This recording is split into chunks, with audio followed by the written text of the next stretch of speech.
In 1975, the last commercial telegraph operator in North America hung up her headset for the final time, ending 135 years of a profession that had literally wired the world. Within months, thousands of clicking telegraph offices fell silent, their operators vanishing into history. At its peak in 1930, Western Union employed over 200,000 telegraph operators across North America. They were the internet of their time. Young, disciplined, often women, sitting in rows of identical desks in vast bullpen offices, fingers poised over Morse keys, ears tuned to the electronic pulse of a global nervous system. The clicking never stopped. In New York's Western Union building alone, an Art Deco tower completed in 1930, nearly 4,000 operators worked in shifts around the clock, translating dots and dashes into human language and human language back into code. They earned middle-class wages. They had unions. They had pride. A telegram delivered within hours across a continent was not magic. It was their work, their skill, their responsibility. The job required speed, accuracy, and absolute nerve under pressure. A single misread character could redirect a business decision, a marriage proposal, or a deathbed message to the wrong recipient.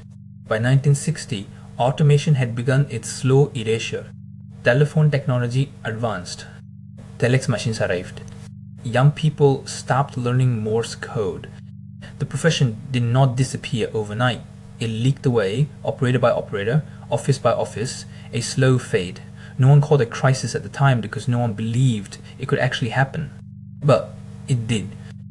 And in the files of the now defunct Western Union Company, there exists a single document, a termination log from 1975, that names the very last operator to leave her post, though her identity remains disputed among the archivists who've seen it. By 1950, the telegraph industry knew it was dying. They just wouldn't say it out loud. That year, AT&T's Bell Laboratories unveiled the first practical demonstration of direct dial long-distance calling. No operator needed. No human hand required to connect Kansas City to Boston. The mathematics were brutal. A telegraph operator cost $4,500 annually in 1955 dollars. Automation cost nothing after installation. Western Union, which employed over 30,000 telegraph operators at its 1930s peak, began the contraction quietly. No press releases, no warnings to the men and women still training at telegraph schools in New York, San Francisco, and Chicago. Between 1950 and 1960, the company closed 1,247 branch offices. The workforce shrank by 40%, yet recruitment brochures still circulated. Young people still learned Morse code, still practiced their fists, still believed in a career that was already being erased. By 1965, the Postal Telegraph Company, once Western Union's rival, ceased all operations entirely. Thousands of operators found themselves simply terminated, their skill set worthless overnight. No severance formula existed. No union could negotiate with a technology that didn't negotiate. The warnings had been there. Trade journals published articles in the 1940s titled "The Operator's Future" and "Automation's Silent March." But the telegraph operators themselves, proud, skilled, embedded in a century-old culture of precision and duty, largely dismissed them as scare tactics. They had survived the telephone's arrival in 1876. They had survived radio. They would survive this too. They were wrong, and the company knew it. Hidden in Western Union's internal memos from 1973, there exists a phrase that appears repeatedly in discussions of network optimization. The phrase was operator reduction strategy. It was a euphemism. It meant erasure. It meant that somewhere in a corporate office, someone had already decided which telegraph offices would close first and which operators would be the last to realize they were no longer needed.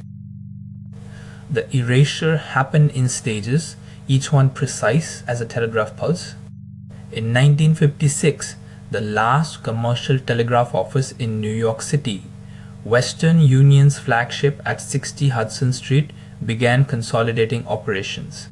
By 1960, the number of telegraph operators in the United States had dropped from 17,000 to fewer than 9,000.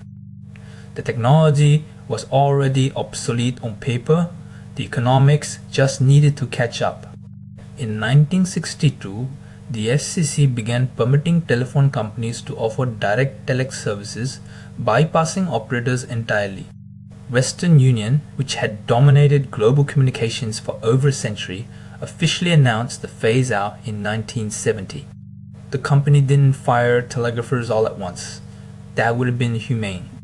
Instead, they offered early retirements, refused to train replacements, and let attrition do the work. Where, by 1974, only 2,000 operators remained. Some accepted severance packages worth months of salary. Others simply came to work one morning to find their desks removed. A few were offered retraining for telephone switchboard work, a lateral move into a profession that was itself already dying. The Western Union Training School in New Jersey, which had educated operators since 1925, closed its doors in 1975. In 1977, Western Union sent out its final commercial telegram.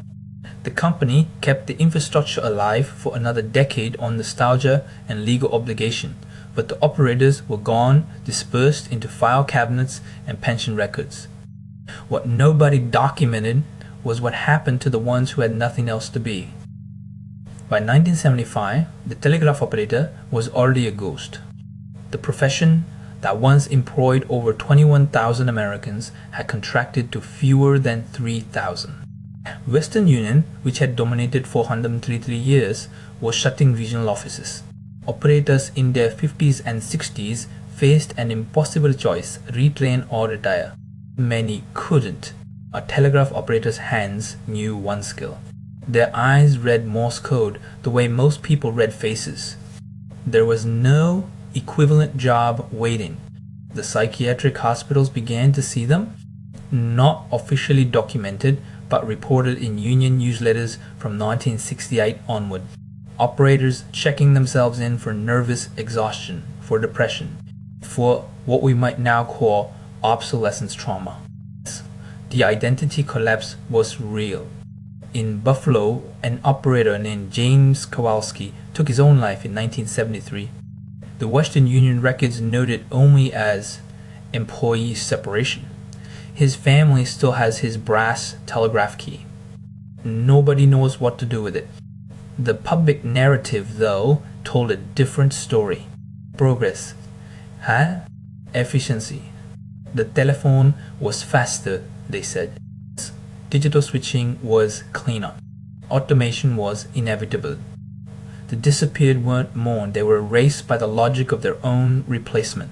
By 1980, Western Union had retrained exactly 847 former operators into new roles. Most became telephone operators. Same wires, possible, different machines. The skill they'd spent decades perfecting was treated as transfer credit towards someone else's future. Archivists scrambled in the 1980s and 90s to collect what remained: telegraph keys, code charts, training manuals. But they weren't collecting the operators themselves, not their testimony, not their loss. Most had already moved on or moved out. A few formed societies. The Society of Telegraphy Preservationists, founded in 1982, counted exactly 12 active members by 1990. One of them, a retired operator named Dorothy Gibbs, kept something hidden in her attic for 40 years, something that would eventually challenge everything historians believed about why the telegraph truly disappeared. What Dorothy Gibbs kept in her attic for 40 years was a ledger, not a personal diary, a Western Union traffic log from the Pittsburgh office, dated 1968 to 1971. The exact years the company claims Telegraph volume collapsed due to telephone competition. But the ledger told a different story. Message counts hadn't fallen. They'd been deliberately rerouted, diverted to automated switching centers, hidden from public record. Today, fragments of the telegraph world survive in unexpected places. The Library of Congress holds 2.3 million operator training manuals and Morse code certification records. The Smithsonian's National Museum of American History in Washington, D.C. preserves 3 restored telegraph offices, including one from 1870s San Francisco. In Key West, Florida, the Ernest Hemingway home still operates a working telegraph station, not for messages, but as a monument. Fewer than 12 professional telegraph operators remain active worldwide. Most are heritage site employees or amateur radio enthusiasts over age 65. We learned what we could verify, that automation was real, that the telephone genuinely replaced most telegraph functions by 1975, that the profession contracted from 21,000 operators in 1950 to 3,400 by 1980. We learned the infrastructure vanished almost overnight. Telephone poles replaced telegraph wires. Telegraph offices became parking lots or coffee shops. But Dorothy Gibbs's ledger, now housed at the University of Pittsburgh archive, suggests something else. Something deliberate. Something concealed. Something concealed. Historians still debate what those rerouted messages meant. Profit, protection, planned obsolescence, a corporate decision to accelerate the end. The ledger pages are water damaged now. Some entries are illegible. The Western Union Corporation, dissolved in 2006, left no one to answer questions. But one detail on page 47 remains perfectly clear, a handwritten note in the margin dated June 15, 1971. It reads, "Last transmission." Tomorrow we announce the shutdown. Below it, someone added 4 words that no archive has ever publicly explained. The telegraph operator didn't disappear because the world no longer needed connection. It disappeared because connection became too fast to require their hands. Another file is already open, the switchboard operators who would face their own obsolescence. If you're documenting what we've lost, subscribe to the archive.